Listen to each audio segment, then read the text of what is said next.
Masala bond കേസിൽ കിഫ്ബി ഉദ്യോഗസ്ഥർ enforcement ഡയറക്ടറേറ്റിന് മുന്നിൽ ഹാജരായി. DGM ഫിനാൻസ് അജോഷ് കൃഷ്ണകുമാറും മാനേജർ ഹേമന്ത് എന്നിവരാണ് ചോദ്യം ചെയ്യലിന് ഇഡിയുടെ കൊച്ചി ഓഫീസിലെത്തിയത്. എബി ജോൺ തോമസ് നമുക്ക് വാർത്തയുടെ വിശദാംശങ്ങൾ നൽകുന്നുണ്ട്.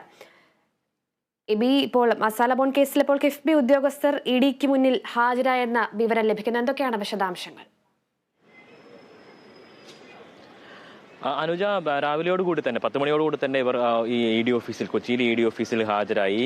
രണ്ടുപേരാണ് പ്രധാനമായും ഈ ED കേസുമായി ബന്ധപ്പെട്ട് അല്ലെങ്കിൽ കിഫ്ബി കേസുമായി ബന്ധപ്പെട്ട് കിഫ്ബിയുടെ 2 ഉദ്യോഗസ്ഥർ ഹാജരായിരിക്കുന്നത്. DGM ഫിനാൻസ് അജോഷ് കൃഷ്ണകുമാർ, ഒപ്പം തന്നെ മാനേജർ ഹേമന്ത് എന്നീ 2 പേരാണ് ഈ കിഫ്ബി കേസുമായി ബന്ധപ്പെട്ട് ഹാജരായിരിക്കുന്നത്. നേരത്തെ ഹൈക്കോടതിയുടെ നിർദ്ദേശം ഉൾപ്പെടെ ഹൈക്കോടതി ഈ വിഷയം പരിഗണിക്കുന്ന സമയത്ത് തന്നെ കിഫ്ബി നേരത്തെ തന്നെ വ്യക്തമാക്കിയിരുന്നു, CEOയെ വിളിക്കുന്നതിൽ മാത്രമാണ് തങ്ങൾക്ക് എതിർപ്പുള്ളത്. ഒപ്പം തന്നെ മറ്റുദ്യോഗസ്ഥരെ വിളിക്കുന്നതിലോ ഈ രേഖകൾ ഹാജരാക്കുന്നതിലോ ഒരു തരത്തിലുള്ള വിമർശനങ്ങളോ എതിർപ്പുകളോ ഒന്നും തന്നെ തങ്ങൾക്കില്ല എന്നുള്ള കാര്യം നേരത്തെ തന്നെ കിഫ്ബി വ്യക്തമാക്കുകയും ചെയ്തിരുന്നു. ഒപ്പം തന്നെ തോമസ് ഐസക്കാണ് ഈ കേസിലെ മറ്റൊരു കക്ഷിയായിട്ട് അല്ലെങ്കിൽ മറ്റൊരു കക്ഷിയായി ഉള്ളത്.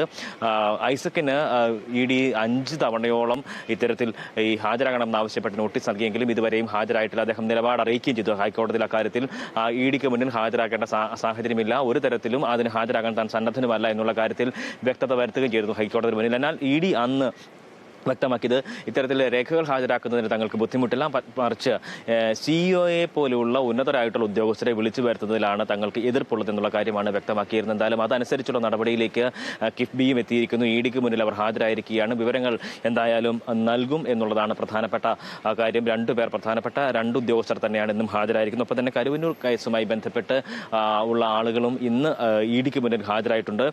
കരുവന്നൂർ ബാങ്ക് തട്ടിപ്പ് CPIMന്റെ ലോക്കൽ നേതാക്കളായിട്ടുള്ള കൗൺസിലർമാരായിട്ടുള്ള ആളുകളാണ് എത്തിയിരിക്കുന്നത്. നേരത്തെ കഴിഞ്ഞ ദിവസം ഇവർ എത്തിയിരുന്നു.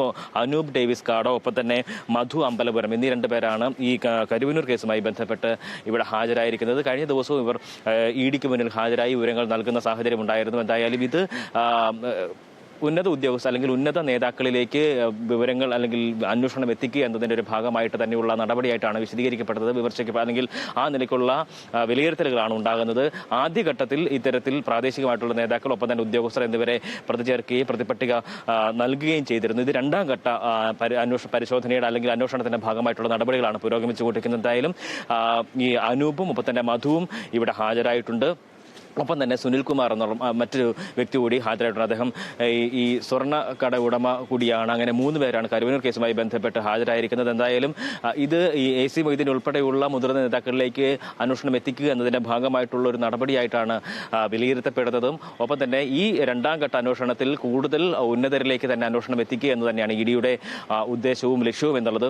അതനുസരിച്ച് നടപടികളിലേക്ക് പോകുന്നു. എന്തായാലും 2 കേസുകൾ പ്രധാനമായും ഇന്ന് EDയുടെ മുന്നിൽ അല്ലെങ്കിൽ ED ഓഫീസിൽ നമുക്ക് നൽകാൻ കഴിയുന്ന 2 വിവരങ്ങളാണുള്ളത്. ഒന്ന് കിഫ്ബി കേസുമായി അല്ലെങ്കിൽ കിഫ്ബി മസാല ബോണ്ട് കേസുമായി ബന്ധപ്പെട്ട് കിഫ്ബിയുടെ ഉദ്യോഗസ്ഥർ ഹാജരായിരിക്കുന്നു. ഒപ്പം തന്നെ കരുവന്നൂർ കേസുമായി ബന്ധപ്പെട്ട ഉദ്യോഗസ്ഥരും അല്ലെങ്കിൽ അതിൽ പ്രധാനപ്പെട്ട ആളുകളെയും ഇന്ന് CPMന്റെ കൗൺസിലർമാരെയും ഇന്ന് ED ഓഫീസിലേക്ക് വിളിച്ചു വരുത്തിയിരിക്കുകയാണ്. വ്യക്തമാണ് എബി. ഇപ്പോൾ മസാല ബോണ്ട് കേസിൽ കിഫ്ബി ഉദ്യോഗസ്ഥർ EDക്ക് മുന്നിൽ ഹാജരായി. അതുപോലെ തന്നെ കരുവന്നൂർ ബാങ്ക് തട്ടിപ്പ് കേസിൽ CPM കൗൺസിലർമാരും ED ഓഫീസിൽ എത്തിയിട്ടുണ്ട്. വിശദാംശങ്ങൾ നൽകിയത് എബി ജോൺ തോമസ് ആണ്.